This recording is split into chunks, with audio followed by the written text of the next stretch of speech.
Musta? May kilig-kilig anime na naman tayo ngayon. Like and subscribe ka na rin para makita mo na lab-lab mo. At huwag kalimutang i-all ang notification bell nang lagi ka pong updated sa ating uploads. Salamat! Ding dong, tunog ng doorbell na gumising sa ating bida sa mahimbing nitong pagtulog. Dito na nga ito napilitang bumaba mula sa kanyang kwarto para puntahan ang kung sino mang nagdo-doorbell sa pinto. At dito na nga lubos na gulat nang makita ang isang babae na naghahanap ng trabaho at kung pwede raw kuning servant ng ating bida. Bagamat naguguluhan ay pinatuloy naman ito ng ating bida sa kanyang bahay, sabay nagsorry sa kalat at wala raw kasi ang kanyang mga magulang, habang sa isip-isip ay napapaisip kung nandito raw ba ang dalaga para ibudol siya o kaya naman ay baka scammer daw. Agad bamanat na nga ng tanong ang binata sa kung ano ang specialty ng dalaga bilang isang servant. Walang patumpik-tumpik na sumagot naman ito na forte niya raw ang assassination, ngunit sa masasamang tao lamang daw na may kasalanan sa master niya dati, na siya raw nag-refer sa kanya sa lugar na ito. Nataranta naman ang ating bida at tinanong kung nagbibiro lang daw ba ang dalaga, na siya nang poker face lamang ang sagot sa kanya na lubos niyang kinabahala. Ano ba ibig mong sabihin na na-refer ka ng master mo dito? May koneksyon ba sila sa pamilya namin? Tanong na nga ng ating bida sa kakaibang dalaga. Ayon sa dalaga ay apo raw siya ng babaeng tambay na dating tropa ng pangalawang anak ng pinsan ng asawa ng anak ng kanyang master, di pa man tapos magsalita ang dalaga ay bigla itong binara ng binata at sinabing kalokohan ito, sabay muling nataranta at mukhang nagalit daw ang dalaga sa kanya sa pagbara niya rito, kaya napa-change topic at ano raw specialty nito pagdating sa assassination. Dito na nga ibinida ng dalaga ang kakayahan nito sa kutsilyo. At bagamat di niya naman daw ito madalas gawin ay ito lamang ang nakikita niyang paraan para maipakita ang kanyang kakayahan, na lubos kinagulat at kinabahala ng binata, nakalaunan ay prenangka na ang dalaga at di nga raw niya kailangan ng assassin, lalong-lalo na at di raw siya pamilyar sa sinasabing master nitong dalaga. Kaya sa kasamaang palad ay di nga raw niya ito kukunin bilang servant. Kinalungkot na nga ito ng babae sabay nagsorry sa abalang nagawa nito sa binata, at kalaunay nagpaalam na nga sa ating bida. Napasusmerisep na nga lang ang binata sa mga nangyari habang malungkot namang nagmoment ang dalaga at saan na raw siya pupunta ngayon. Di pa man nakakalayo si ate ay bigla na lamang itong nakarinig ng sigaw mula sa malayo, ang ating bida na sinundan siya at naiwan na raw nito ang jingle bell niya. Dito na nga nawala ng 5 segundo ang itlog ng binata nang magulat sa paglutang ng isang truck mula sa isang kanto.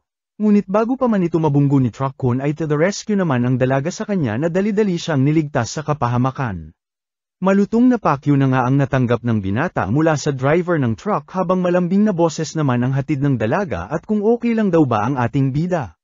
Agad nagpasalamat naman ang ating bida habang di naman maipaliwanag ng dalaga ang kanyang nadarama, at first time niya raw sumagip ng buhay ng iba at grabe raw ang tibok ng kanyang puso.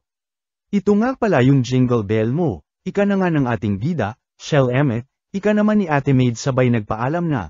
Ngunit bago pa man ito makaalis ay lakas loob itong pinigilan ng ating bida, at naghahanap daw siya ng tao na makakatulong sa kanya sa paglilinis. Balik sa bahay ng ating bida ay di na naman nga nito kinakaya ang mga paganap ni Ate Maid, kung saan puro kutsilyo ang laman ng malita, at may pa-history lesson na nga tungkol sa mga kutsilyo.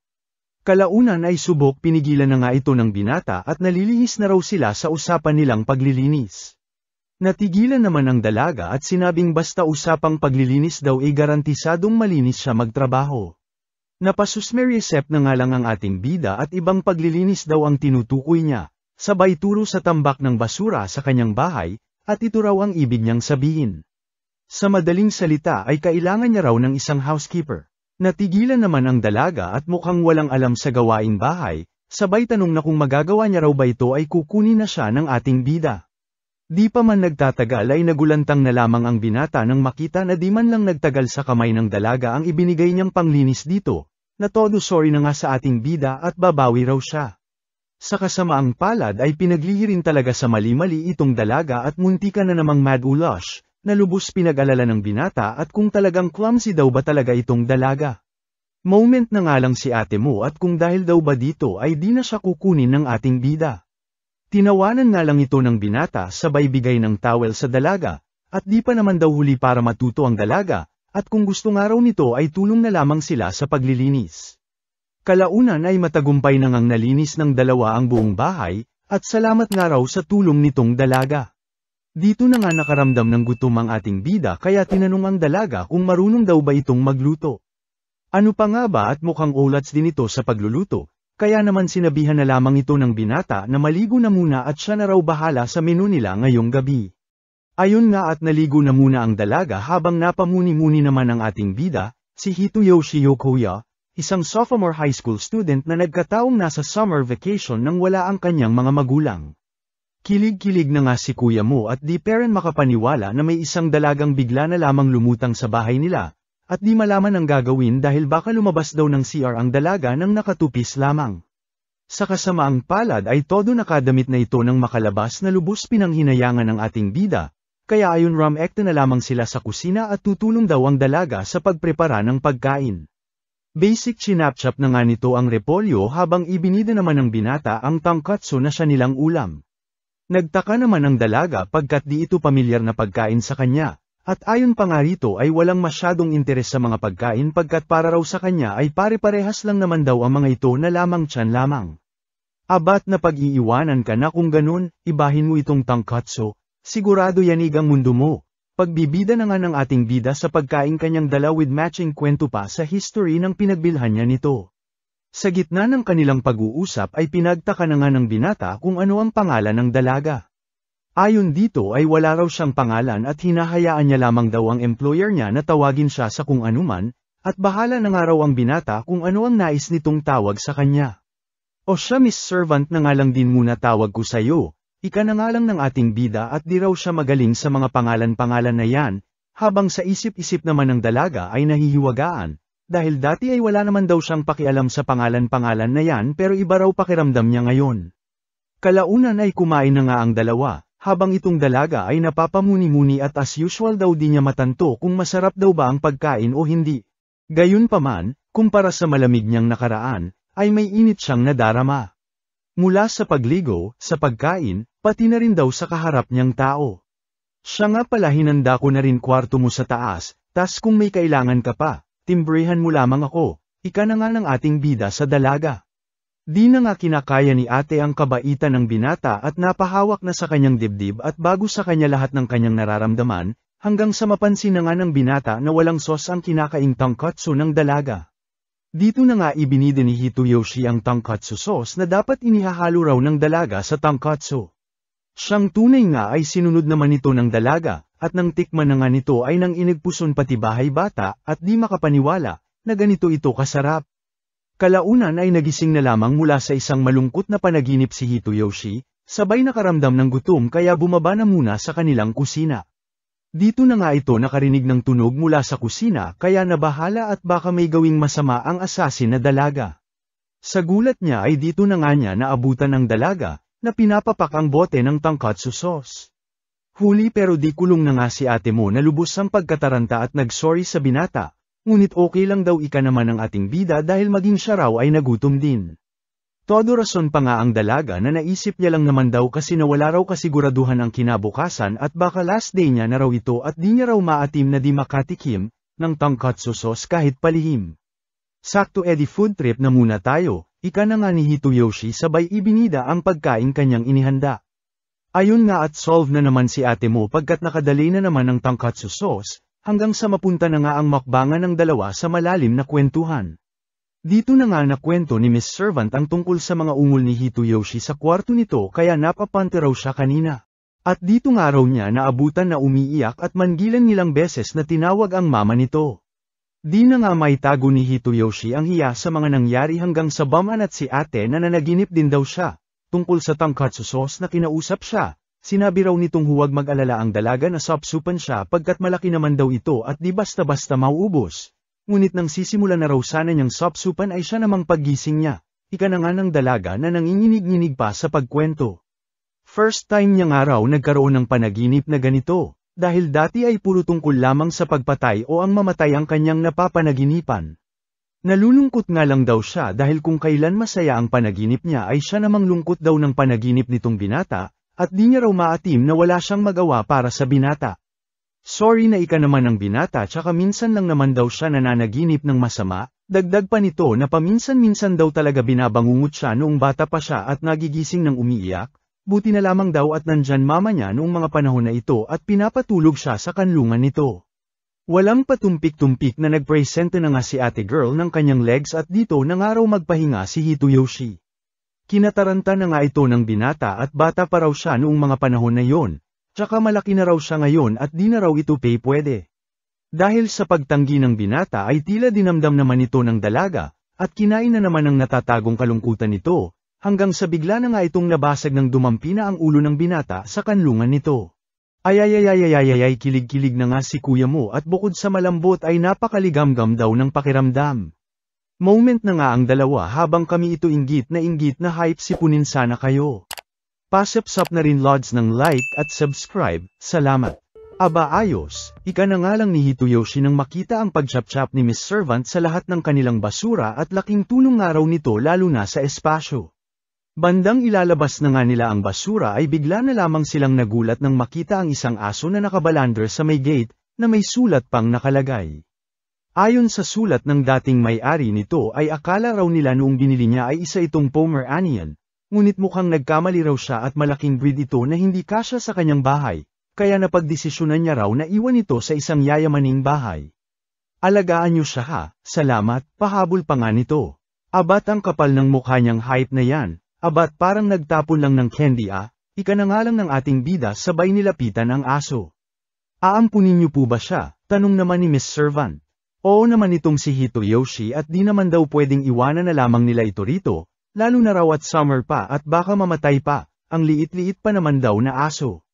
Wala naman daw yan sa liit, ika naman ni Miss Servant at tila napa-flashback sa kanyang nakaraan. At basta't malakas daw ang kagustuhan ng sinuman na mabuhay, ay walang makakapigil sa'yo na mabuhay, sino ka man o ano pa mang sitwasyon, ito raw ang instinct ng hayop, ang mabuhay. Ang pagligtas ng buhay ng dahil sa awa ay maaaring magdulot ng masamang kahihinatnan. Maaaring inabando na raw ang aso dahil walang sino man ang nangangailangan dito, mga mahihinang nilalang na nakatakdang mamatay sa mundo. Kung basta na lamang daw itong ililigtas, nang di nararanasan kung paano lumakas ng sila lamang, ay siguradong magdudulot ng masamang epekto balang araw. Master Hitoyoshi, kaya mo bang pasanin ang responsibilidad na yon, ika na nga ni Miss Servant sa ating bida. Di raw siya sigurado ika naman ni Hitoyoshi pero siguro naman daw noong niligtas niya siya ni Miss Servant kahapon ay di lang dahil sa naawa siya rito, ika na nga ng ating bida na ikinagulat ng dalaga. Paliwanag naman ni Hitoyoshi na bilang isang tao, likas sa kanila na may gawing aksyon lalo na kapag may nakikita silang nanganganib ang buhay. Tsaka alam niya raw ang pakiramdam ng iniiwan at nag-iisa, dagdag pa nga ng ating bida. Todo pa cute na nga itong aso habang happy-happy naman itong si Hitoyoshi, todo iwas naman itong dalaga hanggang sayayain na nga ni Hitoyoshi na hawakan din ang aso. Huwag mo sabihing takot ka sa aso Miss Servant, tanong na nga ng ating bida. Slight nga lang daw ika naman ng dalaga pero mahahalatang may takot itong itinatago sa aso. Ngunit kung utos nga raw ito ni Master Hitoyoshi ayon kay Miss Servant ay malugod niya itong susundin. Dahil dito ay napatanong na nga ang binata sa kung bakit ito takot sa aso. Kwento naman ng dalaga na noong bata pa raw kasi siya, sa ngalan ng training na ginawa ng dati niyang mentor, ay iniiwan siya nito sa isang bundok na puno ng mga aso. Napasasmeriasep na nga lang ang ating bida sa pinagdaanan ng dalaga, at kahit sino naman daw ay matatrauma kung ganoon ang pinagdaanan. Dahil dito ay nabahala na nga si Hitoyoshi sa kung ano ang gagawin, agad nagsorry naman si Miss Servant sa komplikasyon ng kanilang sitwasyon na agad binara naman ng binata at wala nga raw itong kasalanan. Bagkus ay nakiusap na lamang sa dalaga na kung maaari ay tiis-tiis na muna ito ngayon, at ayaw niya din naman na maiwang mag-isa muli ang aso.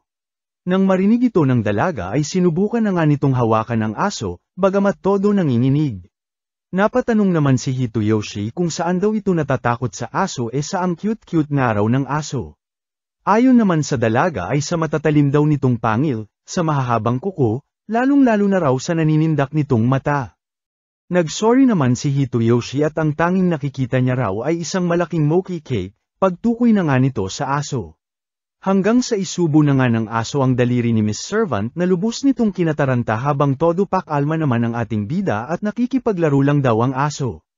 Todo nang hina na nga si Miss Servant sa mga nangyari habang napansin naman ni Hitoyoshi na tila nagngingipin daw ang aso, sabay niyaya ang yaya sa labas. Dito na nga sila dumiretso sa isang pet shop para ipatingin ang aso. Dito na nga rin sila bumili ng iba pang pangangailangan ng aso, na lubos ipinasalamat ng binata at sinamahan siya ng dalaga sa kabila ng takot nito sa mga aso. Ayon naman kay Miss Servant ay lubos daw ang kabaitan ng ating bida, dahil sa dati niya raw na mundo ay walang lugar ang pagkakamali. First time niya nga raw nakatagpo ng tulad ni Master Hitoyoshi, at lahat daw ng ginagawa niya ngayon ay first time din sa kanya, at kinakalungkot niyang hindi niya nagagawa halos lahat ng maayos. Di niya raw maintindihan kung papaano siya magiging kapaki-pakinabang sa ating bida. Sa dating araw niyang mundo ay nakasalalay lamang ang iyong halaga sa kung ano ang kakayahan mo, at instrumento nga lang daw sila sa mata ng mga may kapangyarihan. Ibang-ibang araw dito, lahat ng kakayahan niya at ginawa niya makaabot lamang sa kung ano siya ngayon, ay walang kahulugan. Sana nga raw ay nakilala niya si Master Hitoyoshi parang ganito sa aso, kung nalaman niya nga raw sana una pa lamang na umaapaw pala sa ganda at saya ang mundo, ay siguro naging tao daw siya na kapaki-pakinabang kay Master Hitoyoshi. Karapat-dapat daw ba siya sa lugar na ito, kailangan daw ba siya sa mundong ito na nababalot ng liwanag, pagkabahala na nga nito. Magsasalita pa sana si Hitoyoshi ngunit bigla na lamang itong hinayla ng aso, ngunit bago sila makatawid ng tulay ay sinabi ng ating bida na sa nakikita niya raw ay nais ni Miss Servant na iwanan na ang dati nitong buhay at mabuhay ng normal. Wala nang patayan, patanong na sagot naman ng dalaga. Well yun ang naramdaman ko sa sinabi mo, ika naman ni Hitoyoshi na nagpaisip sa naguguluhang dalaga. All this time ito nga raw ang naging pagkatao niya, ang pagiging assassin, na tanging pinanghawakan niya para kailanganin siya ng iba. Patayin ito, patayin siya, puro pagpatay ang naging mundo niya. Kalaunan ay lumapit na nga ito sa ating bida, at sinabayan itong panuurin ang magandang paglubog ng araw. Dito na nga nagkwento ang binata na lubos daw ang takot niya noong una niyang nakilala ang dalaga, na kinataranta na nga ni Miss Servant. Di naman daw kasi niya inakalang assassin ito, ngunit ngayon napatunayan niya raw na mabuting tao ito. Biglang napa-flashback naman ang dalaga sa isang masayang nakaraan niya sabay napatanong kay Hitoyoshi kung papaano raw ba siya magiging normal na babae. Napakamot na nga lang ang ating bida at mahirap na tanong nga raw ito. Hanggang sa maisip nito na si Miss Servant na rin mismo ang nagsabi na first time lahat ng ginagawa nito ngayon, ay normal lamang talaga ang magkamali, isang normal na bagay na nararanasan ng isang normal na tao. Habang nagmumuni-muni at naghahanda ng pagkain si Miss Servant ay bigla na nga lang itong nagulat sa paglapit ng aso, at paano raw siya nito nalapitan nang hindi niya nararamdaman. Dito na nga nito napagtantong gutom ito kaya kalaunan ay binigyan ng pagkain. Hahawakan nga sana nito ang aso at parte raw ba ito ng pagiging normal ngunit naudlot nang biglang dumating sa bahay si Hitoyoshi. Tuwang-tuwa na nga ang ating bida at mukhang busog na raw ang kanilang aso, na mukha na nga raw moki sa katabaan. Bigla na nga itong natigilan at napaisip, at simula raw ngayon Mochitaro na ang pangalan ng aso, na nangangahulugang masarap na moki sa Japanese, na lubos na gustuhan na nga maging ng aso. Pagpuri naman ang natanggap ni Miss Servant at unti-unti na nga raw itong nasasanay sa pagiging maid, na lubos kinakilig-kilig na nga ng dalaga, habang itong si Moki naman todo ang pangungulit, kaya naman kalaunan ay nagpresenta na itong dalaga na siya na muna magbabantay sa aso. Gusto niya nga raw maging normal kaya susubukan niya ito kahit medyo nahihirapan pa siya sa ngayon, dahil naniniwala nga raw siya sa ating bida at sa mga sinasabi nito. Natuwa naman ang ating bida kaya sinabi sa dalaga na siya rin daw ay naniniwala rito na makakaya nito. Ano pa nga ba at lubos na kasiyahan ang naging dulot nito sa dalagang kinyulang sa pagmamahal na agad napatanggal ng gloves para hawakan ang aso. Unti-unti na nga nitong hinawakan si Moki hanggang sa kalaunan ay siya na mismo ang kumanlong dito at ganito raw pala ang isang Moki.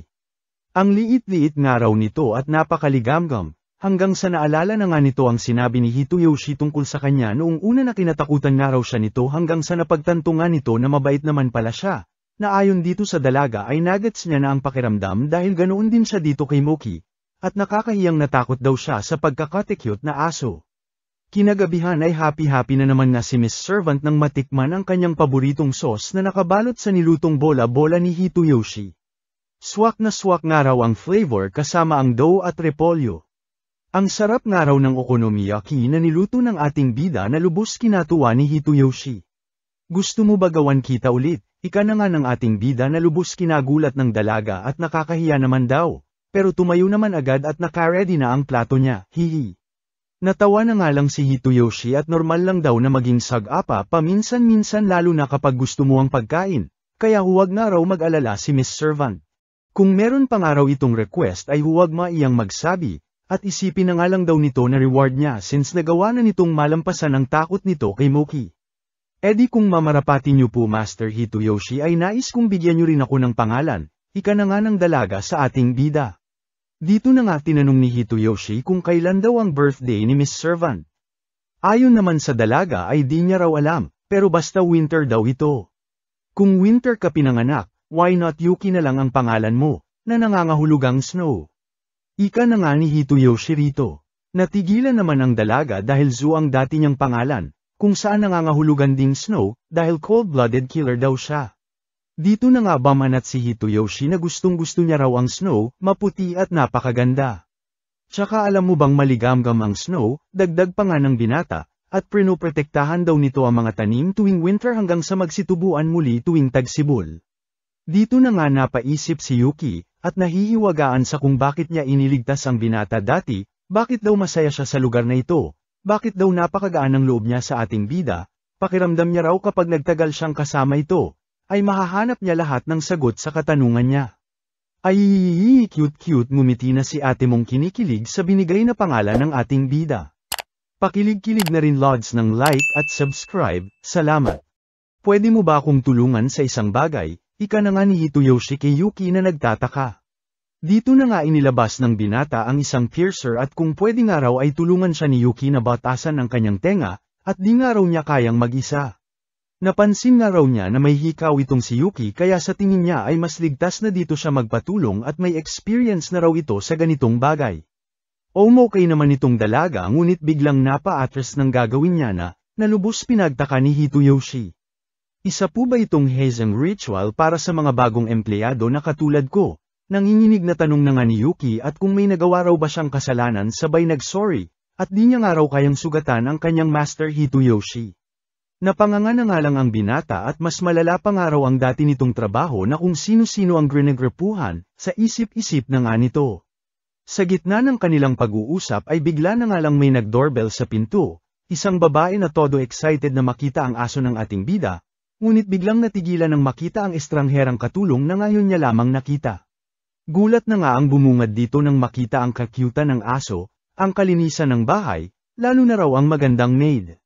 Bakit daw wala itong sinabi tungkol sa magandang dalaga, sa araw-araw naman daw silang magka-text, ika na nga ng nakababatang kapatid ni Hitoyoshi. Ayon naman sa ating bida ay ayaw niya na raw kasing malaman ng kanilang mama at baka mag-alala pa, tsaka sinabihan naman na raw niya ang airpat nila tungkol sa pag-hire nila ng isang katulong. Buisit na buisit pera ng bata dahil bakit siya pa raw ang huling nakaalam tungkol dito. Matapos ang kulitan ng dalawa ay nagpakilala na nga ang nakababatang kapatid ni Hitoyoshi na si Riko, at gayon din itong si Yuki sa bata, na kwento pa nga nito na ibinigay itong pangalan sa kanya ng kanyang kuya Hitoyoshi. Nagtaka naman itong si Riko at ano raw ibig nitong sabihin. Dito na nga walang kutsa-katsarang nagkwento si Yuki na isa raw siyang assassin dati na walang specific na pangalan, kaya humingi nga raw siya ng pangalan kay Master Hitoyoshi. Ano pa nga ba at nagulat itong si Riko sa mga narinig? Ngunit embis na matakot ay natuwa pa nga sa mga nalaman, at bukod sa napakaganda ng araw nitong si Yuki ay napakalakas pa, sabay naglabas ng isang notebook at kung pwede nga raw makahingi ng autograph, please, ika na nga nito ng todo nagpapakyot sa dalaga. Agad pinagbigyan naman ito ni Yuki na lubos kinatuwa na nga ni Riko, at di nga raw mukhang assassin si Yuki bagkos ay mukhang yayamaning dalaga, hanggang sa magulantang na nga ang dalawa nang makita ang sulat ng dalaga na tinalo pa sulat ng kinder sa pangit.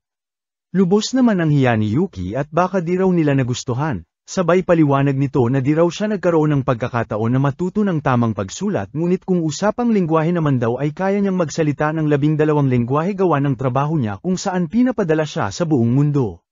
Astig mo talaga, tanging nasabi na nga lang ni Riko sa pagkamangha, at huwag nga raw mag-alala si Yuki dahil para sa kanya ay napakaganda ng autograph ni Yuki na parang pang-idol. Dito na nga nagka-ideya si Riko na what if si Yuki na nga lang daw ang maging topic niya sa research assignment nila ngayong summer, na lubos kinabahala na nga ng kanyang kuya. Okay lang naman daw dito kay Yuki hanggang sa pakiusapan na nga ni Riko ang dalaga na ipakita raw sa kanya ang killer moves nito. Hoy Rico, umayos ka, baka ano isulat mo sa research assignment na yan. Ika na nga ni Hitoyoshi at nababahala sa trip ng kapatid niya. Huwag nga raw sila masyado mag-alala at siya na bahala, ribat naman ng pasaway na bata hanggang sa magpunta na nga sila sa labas para sa demonstration ni Yuki. Walang ano-ano'y isang apple na nga ang ipinakitang nasa ulo na ni Rico na siya nang ang binanata ni Yuki ng pangmalakasan niyang skills. Aba, tuwang-tuwa naman itong si Rico, imbis na matakot, sabay isinulat sa kanyang notebook ang mga kaganapan. Todo-todong excitement na nga ang nadama nito at saan daw ba binunot ni Yuki ang sandata nito, ilan daw ba ito, at saan daw ba yung iba. Ayon naman kay Yuki ay sa parteng dibdib niya nga raw nakalagay ang binunot niyang punyal, dati ay 16 nga raw ito ngunit nang pagsabihan daw siya ni Master Hitoyoshi ay ginawa niya na lamang itong 5. Dagdag pa nga nito na ang 4 na natitirang punyal ay nasa magkabilaan niyang binti, ngunit bago pa man ito maipakita ay agad pinigilan ng ating bida at baka iba na ang makita. Maging ang bell na nasa buhok ni Yuki ay napansin na nga rin ni Rico, at di raw ba ito nakakasagabal sa trabaho ni Yuki. Di naman daw, ayon naman kay Yuki, at bago pa raw marinig ng kalaban ang bell niya ay napatay niya na ang mga ito, na lubos kinamangha na naman nga ng makulit na bata. Natawa na nga lang si Hitoyoshi at narinig ang pagkrug-krug ng tiyan ng pasaway niyang kapatid, at mukhang kailangan na nga raw nilang kumain dahil tanghali na. Dito na nga napatanong si Rico kung ano raw ba ang specialty dish ni Yuki at gusto niya raw masubukan. Sa kasamaang palad ay tanging paghiwa pa lamang ng repolyo ang naipakita nito kaya naman dumiretso na muna sila sa isang fast food chain para kumain. Aba, summer festival na pala. Ika na nga ni Rico nang mapansin ang isang poster, sabay niyaya na nga sila. Ibinida naman ito ni Hitoyoshi at siguradong magugustuhan daw dito ni Yuki dahil merong pwesto rito na nagbebenta ng crackers na may paborito niyang sauce. Agad naglaway naman ang dalaga sa kanyang mga narinig, hanggang sa mapagdesisyonan na nga nilang magpunta lahat. Una na ngang binanata ng 3 ang baril barilan sa isang booth, kung saan ulats itong si Rico. Sa gulat nila ay maging si Yuki ay talbog din sa nasabing laro at sinabing di niya raw forte ang pagbaril. Siyempre di naman basta nagpatalo ang bida nating dalaga at bumawi sa paghuli ng goldfish na lubos kinamangha nila. Matapos maglaro ay reenacte na nga nila ang pagkain, kung saan lubos ang tuwa ni Yuki lalo na nang matikman ang crackers na may paborito niyang sauce. Di na nga ito nagpapigil sa kanyang gigil at basic inubos lamang ang pagkain, at sa tuwa nga ng tendero ay binigyan pa siya ng isa pang order ng libre lamang. Happy-happy na nga ang dalaga habang si Rico naman ay nagpaalam na muna at bibili nga lang daw muna siya ng inumin nila. Habang naghihintay ay tumambay muna ang dalawa sa isang gilid at nag-usap. Dito na kwento ni Yuki na di niya raw inakalang ganito pala raw kasaya ang isang festival, dahil dati ay isang normal na araw lamang ito sa kanya para pumatay. Comfort nga sana ito ng binata ngunit natiming naman na dumating na sa eksena ang kanyang kapatid, at ibinigay ang inuming binili nito sa kanila. Ayun nga at napablush na lamang si Hitoyoshi nang makita ang matatamis na ngiti sa mukha ni Yuki sabay bulwak ng kanyang soda ay binata na ang ating bida. Kalaunan ay masaya na ngang umuwi ang 3, lalo na itong si Yuki na may baon pa ng kinain niya kanina. Ayon pa dito kay Rico ay nakawalo na nga raw itong ubos ng pagkain kanina kaya maghinay-hinay na nga raw ito ngayong gabi. Oo naman si Yuki na kinapoker face na lamang ni Hitoyoshi at mukhang nabaliktad na raw kung sino ang ate sa dalawa. Sa gulat nila ay bigla na nga lang may humaharurot na motor ang Ramagasa sa kanila, isang snatcher na tumatakbo mula sa biktima nito. Buti na lang at naagapan agad ni Yuki si Rico, at nailigtas mula sa pagbangga ng motor. Ano pa nga ba at lubos na tuwa na naman ang nadama ni Rico sa pagligtas sa kanya ni Yuki habang itong si Hitoyoshi naman ay pinabatid ang pagkabwisit sa snatcher at dapat daw sa mga taong ito ay napaparusahan, lalo na at muntik pang makapatay ng tao. Minsan normal nga lang daw itong isipin lalo na at buhay na ang pinag-uusapan. Nang marinig ito ni Yuki ay bigla na nga lang nag-iba ang itsura nito at siya na nga raw bahala sabay malanindyang umalis at mukhang hahabulin ng snatcher. Imbis na mag-alala ay tuwa na naman nga ang nadama ni Rico at mukhang ito na nga raw ang kompleto ng research assignment niya, ang makita si Yuki in action laban sa isang masamang tao. Napasasmeriasep na nga lang ang binata habang si Yuki naman ay nagpatuloy sa pagsunod sa snatcher. Astig talaga ni Miss Yuki, para siyang superhero, ika na naman nga ni Rico habang sinusundan ng dalaga, di nagtagal ay nagawa na ngang maabute ni Yuki ang kalaban, kung saan walang patumpik-tumpik na binanata na nga nito ng punyal ang gulong ng motor kaya ayon, aray-aray si Kuya Snatcher na sumalansang sa isang eskinita. Nabahala naman si Hitoyoshi at baka anong gawin ni Yuki sa nasabing Snatcher, ngunit sa gulat nila ay tinapak lamang ng dalaga ang helmet ng Snatcher. Master Hitoyoshi, nakakagutom po pala maging normal, ika na nga lang ni Yuki na siya nang nagpangiti sa ating bida, at bili na nga lang daw silang muli ng paborito ni Yuki. Sa kanilang pag-uwi ay sinamahan na nga nila si Rico, na lubos ang tuwa at sigurado raw best research assignment ang kanyang nagawa, na sure ikatutuwa raw ng lahat. Na-curious naman si Yuki kung lahat daw ba ay ginagawa ang research assignment na ito. Oo naman itong si Rico, sabay napatanong kung di ba raw ito naranasan ni Yuki sa eskwela. Bigla na nga lang nakatanggap ng text si Rico kaya nagpaalam na sa kanila at mukhang masarap daw ulam nila. Naiwan na ngang magkasama ang dalawa habang itong si Yuki naman ay napaisip kung gaya raw ba kay Rico ang isang normal na babae, kaya ipinabatid ang kagustuhan na mag-aral sa eskwelahan at maranasang maging estudyante. Agad naman itong sinang-ayunan ni Hitoyoshi at kung gusto nga raw talagang maranasan ni Yuki ang magkaroon ng kaibigan at iba pa ay why not subukan daw nito. Agad na ngang natapos ang summer break at nagsimula na ang bagong semester, kaya heto ang ating bida nag-aalala kay Yuki at sana raw okay lang nang mag-isa muna habang nasa eskwela siya. Dito na nga nagulat si Hitoyoshi sa hatid na balita ng isa sa mga tropa niya tungkol daw sa isang magandang maid na usap-usapan daw sa kanilang bayan. Patay mali siya na nga lang ang ating bida at mahirap na raw machismis, hanggang sa magulantang na nga ito nang ipakilala ng kanilang professor ang isang bagong transfer student daw na nagpakilalang si Yuki, Yokoyo. Pagulantang na rin lods ng like at subscribe, salamat.